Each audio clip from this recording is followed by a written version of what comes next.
Welcome to the Deep Dive, your ultimate shortcut to being truly well-informed. Today you've brought us an absolutely fascinating collection of sources, a really profound look into two incredibly powerful chapters from the Qur'an, Surah An-Nasr and Surah At-Tin. That's right. Our goal today is to really dig into these texts. We'll pull out their ageless wisdom, dive into their history and language, and figure out what they mean for us right now, giving you unique angles on divine victory, what it means to be human, and how to grow spiritually. And what a journey it's going to be. We're going to start by unraveling the dramatic historical backdrop of Surah An-Nasr, revealing how true victory unfolded not with fanfare or, worldly celebration, but with profound humility.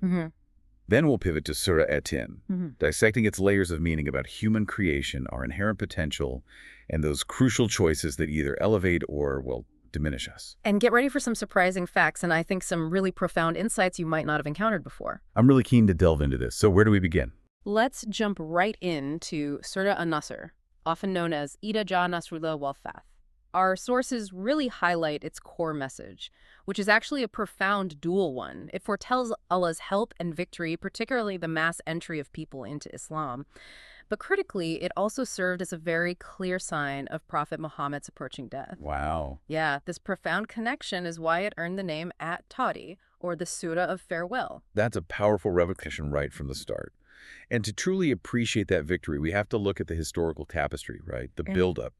The Prophet spent 13 incredibly challenging years in Makkah, starting with secretive dawah, that's the invitation to Islam, then moving to public calls, and even attempts outside Makkah, like in Taif, with very little initial success. Yeah. Then followed by 10 years in Medina, building a community, a new way of life. It was a painstaking long-term effort. Absolutely. And this painstaking effort eventually led to a truly remarkable shift in conversion.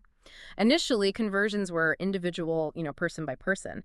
But after the conquest of Makkah, it moved to what became known as the Year of Delegations, or Amul Wufud. Wufud. Exactly, where entire tribes began entering Islam. This truly fulfilled the prophecy of people entering in crowds, or afwajan. That's a crucial detail of Wajan. What strikes me next is the absolutely critical role of youth in that early dawah we were talking about. Right. Think about this. The story starts with just 6 Medina youths converting. Just 6. Then it grew to 12, which led to a pivotal decision. Mus'ab bin Umair was sent to Yathrib, which would later become Medina. Right. And he was known as Al-Khair for his handsomeness, intelligence, and a truly beautiful voice. And his success was incredible. It really defied expectations. Mus'ab managed to convert an astonishing 250 to 300 people in just 1 year. In 1 year. Amazing. Yeah, including key figures like Usaid al-Hudair, whose Qur'an recitation was so beautiful that angels were said to descend and listen to him, and Sa'd bin Mu'adh, whose immense status was such that his death, it said, literally shook the Arsh, the very throne of Allah. Shook the throne. Yeah, signifying its cosmic impact. This really shows the transformative power of sincere youth-led dawah. And there's even that powerful example of Usayrim, who accepted Islam just before the Battle of Uhud. He died without ever praying, yet the Prophet promised him paradise for his sincerity. It's a testament to the weight of intention, isn't it? Absolutely. Sincerity trumping outward acts in that specific moment. If we connect this to the bigger picture, the pivotal Treaty of Hudaybiyah in 6 AH truly set the stage for later events. At first glance, it seemed remarkably disadvantageous for the Muslims. No Hajj that year, a 10-year truce, unequal prisoner exchange. Right, it looked like a loss. Exactly. Yet the Quran dubbed it the first faith, or first victory. What's fascinating here is how the seemingly restrictive clause, allowing tribes to ally freely, actually led many to join the Prophet. The unintended consequence. Precisely. This strategic outcome meant that the Quraysh eventually broke the truce themselves. By supporting Bani Bakar's attack on Bani Kusa, who were allied with the Prophet, even in the sacred Kaaba area. So they broke their own treaty. They did. And that breach dramatically led up to Fathu Makkah, the conquest of Makkah, in 8 AH. The Prophet secretly mobilized 10,000 troops, and there was even a divine intervention that prevented a companion from leaking the plan. Wow, that highlights the sacredness of it all. It does. Abu Sufyan, realizing the gravity of the situation, made desperate but ultimately failed attempts to negotiate a new truce. Even with the Prophet and his own daughter, Rumu Habiba, who was the Prophet's wife. And that story with the carpet? Yes, in a powerful, silent moment, she dramatically rolled up the Prophet's prayer carpet rather than allow her impure pagan father to sit on it. A real testament to conviction. So then the bloodless conquest of Makkah unfolded swiftly, strategically. 10,000 Muslims entered Makkah almost unopposed. A general amnesty was declared. Safety for those who entered Abu Sufyan's house, the Kaaba, or simply closed their own doors. So basically, widespread safety. Widespread safety. The Prophet then delivered a powerful, unifying speech at the Kaaba, declaring, "No ill will today, la tatriba alaikumul yawm." And this is a day of mercy, Yomul Marma. Day of mercy, not revenge. Exactly. This was followed by the symbolic cleansing of the Kaaba, destroying 360 idols. But what truly stands out here, I think, is the Prophet's profound humility upon entering Makkah, bowing his head so low on his camel that his beard nearly touched the camel's back. That set the tone for the true meaning of this victory. That image is incredibly powerful. Humility in the face of absolute triumph. So with that incredible historical context firmly in mind, how do the verses of An-Nasr themselves capture the essence of this monumental shift? Let's unpack the core verses. Okay. The opening, Ida ja Nasrullahi wal Fath, when the help of Allah and the victory comes, carries immense significance. The choice of the word Ida isn't just about when, it's about certainty. It signals an event that is absolutely, definitively going to happen. So it's not if, it's when. Precisely. It underscores Allah's unwavering promise. Then, the choice of Ja over Ata for came. Ja indicates a significant, special, weighty arrival, not just an ordinary coming. More impactful. Much more. Furthermore, Nasrullah, Allah's help, is distinct from Nasr Minna, which would mean some help from Allah. This stresses total and specific divine aid. And Al-Fath, the conquest or liberation, denotes a clear, decisive victory. Not just any victory, the victory. Exactly, the divine help and the decisive victory. That linguistic precision really elevates the meaning, doesn't it? And then the societal impact is vividly described in Yavwaish. And you see the people entering the religion of Allah in crowds. This is the fulfillment of all that groundwork the Afwaji mentioned earlier. Exactly. This elaborates on that remarkable shift from individual conversions to entire tribes entering Islam in groups of Wajan. This was a monumental change, a real tidal wave of acceptance after years of individual struggle. It also leads us to a crucial insight from the Qur'an. The distinction between outward submission, aslamna, and inner faith, amana. Submission versus true belief. Right. This distinction is particularly relevant for those who embraced Islam after the conquest. It hints at perhaps varying levels of faith and struggle among converts who might have joined due to the new power dynamic rather than pure conviction deep down. It reminds us that faith is a journey, not always an instant transformation. That's a very nuanced point. So after this monumental victory and the entry of masses into Islam, comes this ultimate divine instruction in Fasabi bihamdi rabbika wastakfirhu innahu kana tawwaba. Then glorify your Lord with praise and ask his forgiveness. Indeed, he is ever accepting of repentance. Why is this the directive for triumph, not celebration, but glorification and seeking forgiveness? That's the profound question, isn't it? Why is Islam's expression of joy for victory not worldly celebrations like fireworks or parades, but rather tasbih, tamid, and istighfar? Each has a profound spiritual purpose. Tasbih, saying Subhanakoma, means declaring Allah's absolute perfection, free from any flaws. And it's essential for curbing human ego in moments of triumph. It ensures we remember who the true source of victory is. Keeping the ego in check. Definitely. Then Tamid, wa bihamdika, is expressing praise and gratitude, acknowledging that all blessings and victories come solely from Allah, pure gratitude. And istighfar, Allah clearly, is seeking forgiveness. This involves not just verbal asking, but also heartfelt wanting.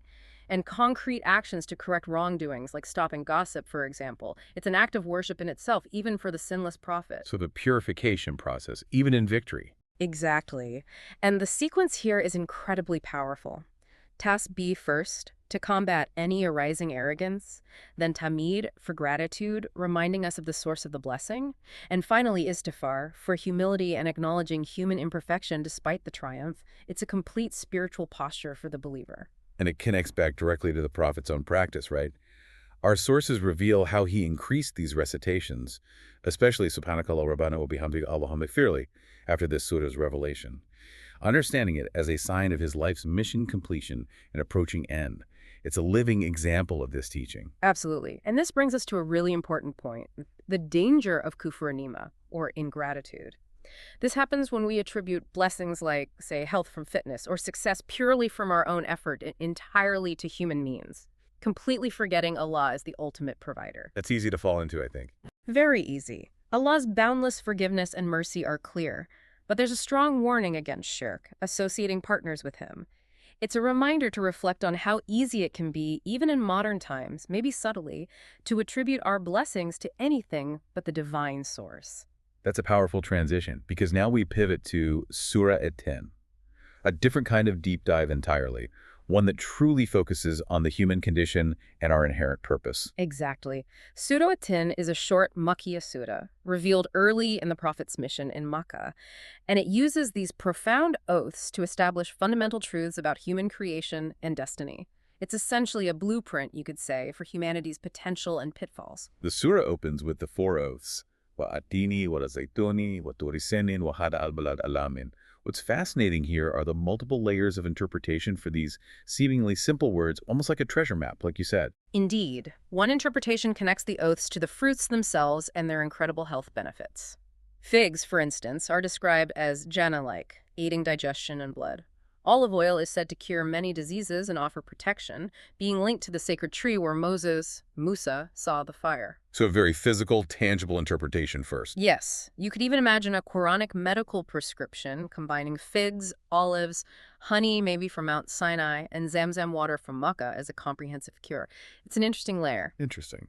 A second, much deeper interpretation links these oaths to sacred places and prophetic history. Each oath then connects to a specific geographical location imbued with divine revelation and the history of prophets. Fig representing the land of Iraq, associated with Prophet Nuh and Ibrahim. Olive representing Sham, the Levant, home to many prophets, including Ibrahim's migration and Prophet Muhammad's Isra. Mount Sinai, representing Egypt, where Prophet Musa received revelation. And this secure city, clearly Makkah, the birthplace and mission start of Prophet Muhammad, founded by Ibrahim, where Ismail lived. And the this signifying closeness. Exactly, hadha. Makkah's ultimate blessedness is signified by the use of this, implying closeness and utmost importance in the divine map. Okay, that layer feels very significant. It is. And a third interpretation views the oaths as being by the Lord of these very entities, emphasizing Allah's attributes of generosity and power shown through their creation and their role in human history. This perspective really highlights how Allah's blessings aren't just random acts, they form a complete divine plan for us. From creating us, preparing the world, providing for us, guiding us, and ultimately leading us to happiness. It's a whole system. Wow, multiple rich layers just in those opening oaths.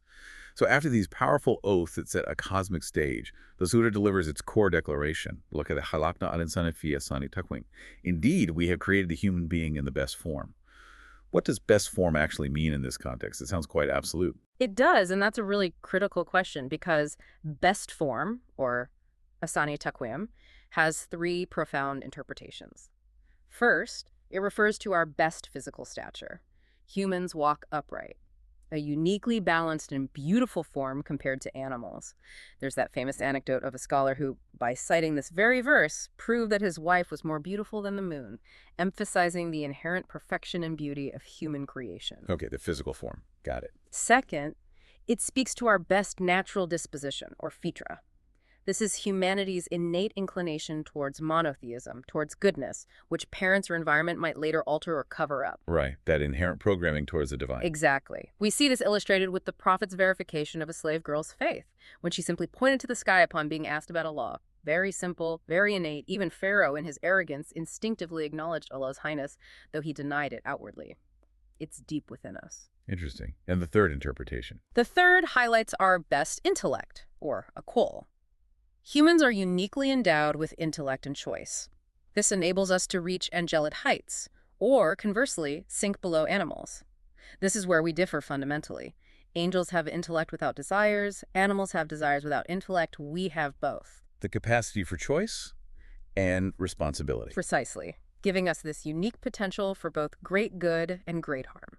So with all this incredible potential in mind, best form, best disposition, best intellect, what does this all mean for our purpose and our pitfalls? The verse, Thumma radadnahu asfala safilin, then we return him to the lowest of the low, seems to be the crucial warning here. It is the crucial warning. This verse applies to all humanity, signifying a potential descent for those who fail to uphold the divine trust, the amana, that comes with our unique creation. It draws a powerful parallel to Surah Al-Asr's concept of humanity being inherently in loss or kusur unless they fulfill certain conditions. So this isn't just about certain individuals, it's a potential trajectory for anyone. For anyone who doesn't actively strive against it. The reasons for this descent are clear from the context. A failure to utilize our intellect for good, succumbing to our lower desires, and neglecting the divine guidance provided. This ultimately leads to a state worse than that of animals because animals simply follow their nature, but we have the choice, and thus the responsibility. But there's a clear path to salvation, isn't there? There's an exception clause. Ila alatina amanu wa amilu asoliad. Except for those who believe and do righteous deeds. Yes, this is the blueprint for escaping that lowest of the low and achieving an unfailing reward, a jar gairu mamnun, which means a reward that is never cut off, never interrupted, and never given grudgingly or reproached. An unending reward. Unending and untainted. This also connects beautifully to the concept of continuous reward after death for good deeds, like beneficial knowledge you leave behind, ongoing charity, or righteous offspring praying for you. Those rewards keep coming. And it emphasizes the crucial link between iman, faith, and amal salih, righteous deeds. True faith necessitates action. They go hand in hand. Inseparable. For any deed to be considered righteous and accepted by Allah, our sources highlight three essential conditions. Being a Muslim, performing it with sincerity, ikhlas, purely for Allah's sake, not for show, and following the Prophet's sunnah, doing it the way he taught us, ikhlas and sunnah are key. Sincerity and the right method. Okay. Finally, the concluding thought in At-Tin. Fama yukabadibuka badu biddin, alaysa Allahu bi akam al-hakimin. Then what causes you to deny the day of judgment? Is not Allah the wisest of judges? That's a powerful and direct challenge. It truly is. What's fascinating here is the dual meaning of din. It encompasses both deeds action and recompense judgment. So, disbelievers deny both the need for righteous action based on faith and the ultimate judgment or recompense for those actions. They deny the whole system. Exactly. The verse then poses that rhetorical question. After all this evidence of perfect creation and purpose, what could possibly make you deny this reality? And it affirms Allah as Ahkam al-Hakimin, the wisest of judges. This means both the fairest in judgment and also the ultimate source of all wisdom, hikmah, in creation and command. It's like that analogy sometimes mentioned regarding Prophet Musa and the harvest seemingly perplexing events that ultimately reveal profound divine justice and wisdom in the grand scheme. What a profound journey we've just had, really. Through victory in human nature, divine help, and ultimate purpose. It's clear that both Surah An-Nasr and Surah At-Tin offer so much more than just historical accounts or theological concepts. They really provide a comprehensive guide, almost, for living a life of meaning and impact. Indeed. From the humility required in victory and the immense importance of gratitude and repentance, learn from An-Nasr, to understanding our unique creation in the best form and the choices that lead to either ascension or descent, as detailed in At-Tin, these surahs reveal a timeless blueprint for human existence, guided by divine wisdom and ultimately boundless mercy. So thinking about all this, given the profound wisdom revealed in these deep dives into Surah An-Nas and At-Tin, one might ask, if divine victory and the pinnacle of human creation are intrinsically linked to humility, gratitude, and righteous action, how then do we measure true progress and success in our own lives and societies today? And perhaps what personal or collective ana, what trust might we be forgetting in our pursuit of it?